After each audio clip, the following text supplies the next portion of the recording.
I'd like to introduce David Turk, who will be joining us. Mr. Turk is Counselor to the U.S. Special Envoy for Climate Change. He has previously served as a Special Assistant to the U.S. President and Senior Director for Congressional Affairs at the National Security Council.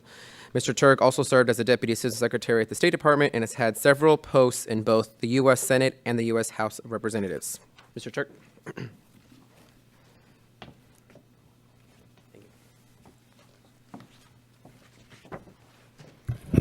Thanks, Marcos. It's terrific to be here for two reasons today. First, as Marcos explained, I work on climate change issues, and the climate change perspective, I think, is an incredibly important one as we focus on green buildings and green embassies specifically, and a really important and interesting lens to look at this and perspective to look at this, and I'll explain some thoughts on that. Secondly, is a more personal reason. My wife is an architect, and she worked at the U.S. Green Building Council for several years. So these are issues that are near and dear to my heart and our family's heart, so much so that when we were dating in our first years of marriage, when we lived closer into the city, she always insisted on us running past or biking past the Finnish embassy, which wasn't that far from where we lived, and always pointing out the LEED Gold certified features, the sustainable features to it. So it's something.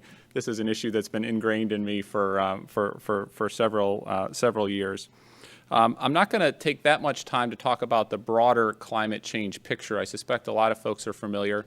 There's a recent IPCC study that came out, report that came out. If anyone's interested in additional details on the broader picture of climate change around the world, that's an excellent resource to go to. Let me just give you a nutshell snapshot, if you will, of some of the broader climate perspective, if you will. First, climate change is happening. Human emissions of CO2 and other greenhouse gases are primarily responsible. We recently passed a milestone, not a good milestone, a bad milestone, in that 400 parts per million of carbon dioxide in our atmosphere. Got news several months ago, not a good milestone.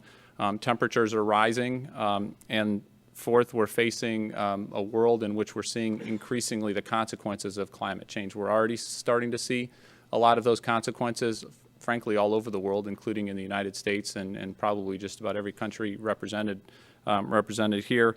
And those impacts are going to only increase in the future. This is everything from rising sea levels, temperature increases, additional droughts, more severe, more often weather disruptions, agricultural productivity going down, especially as you look into the medium and long term, and all sorts of increased costs associated with all of these various impacts on the climate change front.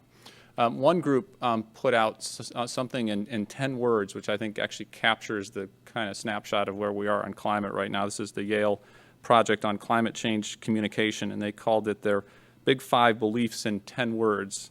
Those 10 words are: it's real, it's us, it's bad, scientists agree, there's hope. So that's sort of in a nutshell, if you want it in 10 words. We do have a variety of countries and others around the world stepping up to the plate, and we are starting to see some progress in terms of mitigating our climate change impact. I suspect, again, a lot of the countries represented in this room have very active programs in this way. Certainly from the U.S. side, we've got a few things of significance to point to just recently. Our President Obama, in the summer released what we've called a climate action plan, and this is an attempt to do as much as we possibly can without additional legislative authority, but to work from sector to sector to sector to take a real thorough examination of what more we can do on the climate change front. And this is all in support of our international commitment of reducing our emissions 17% by 2020 with a 2005 baseline. So this action domestically is everything from new regulatory, new regulations on existing and new power plants, which is a big deal if you look at the overall spectrum. It's doubling renewable power generation. Again, we've already done it once with this administration. We're doing it again now by 2020. Increased funding for clean energy technology, fuel economy standards, reducing HFCs and methane, some of those other substances beyond CO2 that we need to focus on as well. From the U.S. perspective, and again, I think from all the countries represented in this room, we're very aggressively working in the UNFCCC process. This is the UN treaty framework that's negotiating now for a big deal that will come in 2015 that will govern the world in the post-2020 timeframe. We're working for an ambitious and durable agreement, as I'm sure a lot of other countries are as well. And then we also have a lot of international programs out there, some of which you may be familiar, many of which you probably aren't. These are bilateral, they're multilateral, they're action-oriented partnerships and programs. Everything from our low-emission development strategies, which is working with 25 countries around the world to build capacity within the countries to do low-emission development strategies, to actually do a sector-by-sector analysis, what more we can do to spur development in countries, but also do it in a way that is low carbon.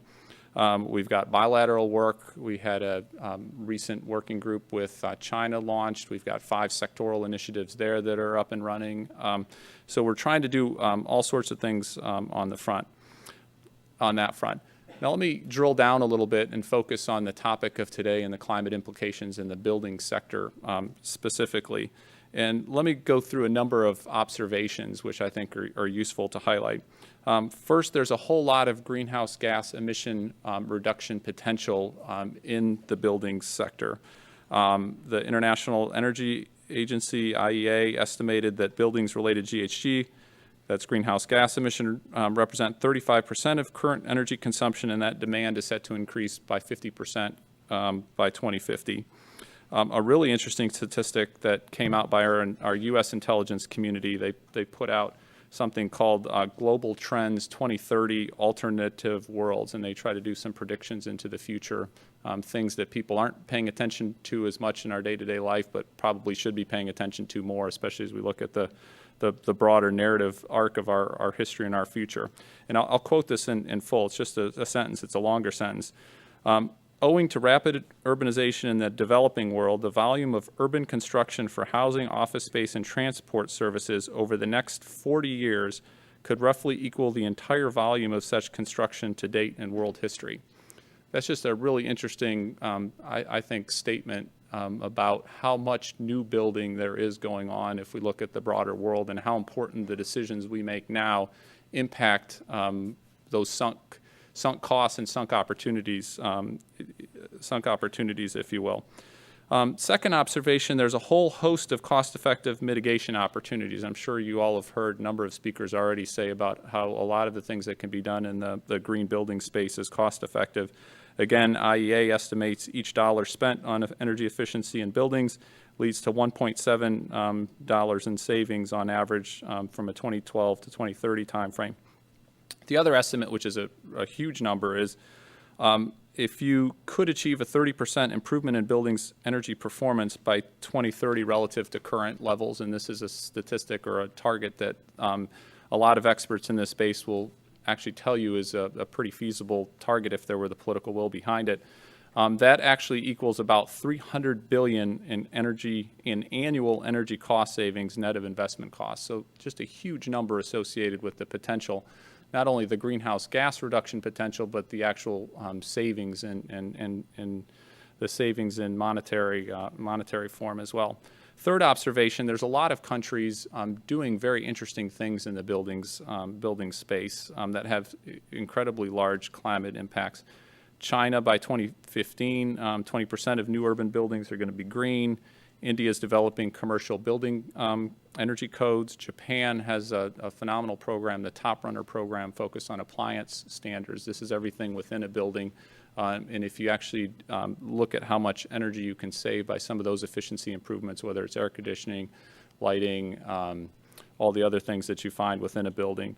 The United Kingdom launched a Green Deal program to provide long-term low-cost loans to homeowners who install new boilers, insulation, air sealing, other measures, and so the financing part of it, which is a key. The U.S. has a number of different efforts. We've got a Better Buildings initiative. We also have a goal of doubling our energy productivity over the next 20 years. This would be from 2010 to 2030. And the EU has an energy efficiency directive, committing each state within the EU to cut 20% of its total primary energy consumption by 2020. So a lot of things are happening in the building space, the efficiency space, that has a huge climate impact. But there's also just an enormous amount of additional room, additional opportunities for improvement. Again, another startling statistic, this one by the IEA. and I quote, "Existing and planned policies only tap 1/5 of the available economically viable efficiency potential in buildings." So if you think about everything the world's doing right now, that only taps 1/5 of the cost-effective opportunity in this space. And if you think about the greenhouse gas impact of that, again, from the climate lens, let alone the energy security and all the other benefits, frankly, you get from a lot of this work in this area. So what's missing? Why aren't we tapping that remaining 4/5? And how do we do that going forward to take advantage of those opportunities? Let me tell you about one effort that we're doing, I think, that's illustrative in a number of different areas in here. We've got something that we coordinate called the Major Economies Forum. This brings together the world's 17 largest countries. It roughly represents about 75% of world's global emissions and greenhouse gas. So bigger countries in the world, you can think through who those are, developed and developing. So everyone from the EU, European countries, to South Africa, to China. The U.S. obviously is part of that as well.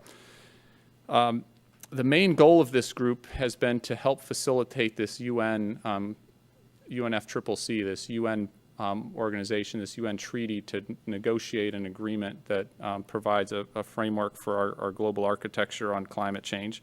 And it served a very important function on that.